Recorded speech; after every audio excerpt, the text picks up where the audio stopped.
যারা ধর্মের দোহাই ও মিথ্যা অপবাদ দিয়ে ভোট চায়, আগামী নির্বাচনে তাদের পক্ষে রায় না দেবার অনুরোধ জানিয়েছেন বিএনপির স্থায়ী কমিটির সদস্য মির্জা আব্বাস।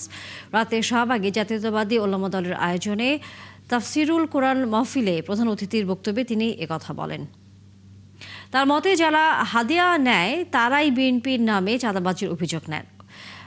12 ফেব্রুয়ারি নির্বাচনে তার বিরুদ্ধে সকল অপবাদের দাঁত ভাঙা জবাব দিতে ভোটারদের প্রতি আহ্বান জানান তিনি। আগামী নির্বাচনে জয়ী হলে এলাকার বেকারদের কর্মসংস্থানের ব্যবস্থা ও দুর্নীতি সন্ত্রাস দূর করার প্রতিশ্রুতি দেন বিএনপির এই সিনিয়র নেতা।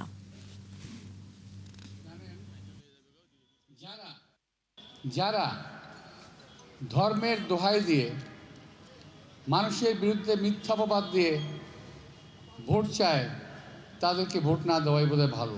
এখন চাঁদাবাজি করছে সবাই মিলে, সব দল, নাম হচ্ছে বিএনপির। অন্য দল নেয়, হাদিয়া নেয়, আর বিএনপির নামে চাঁদার কথা বলে। এই এলাকার সকল রকম দুর্নীতি,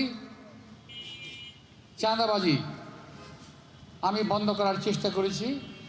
এখন থেকে আরও 17-18 বছর আগে যখন আমি এমপি ছিলাম, যখন আমি মেয়র ছিলাম, আমার বিরুদ্ধে অপপ্রচার চালাচ্ছে, তাদের বিরুদ্ধে আপনারা ইনশাল্লাহ 12 তারিখে দাঁত ভাঙা জবাব আপনারা দেবেন।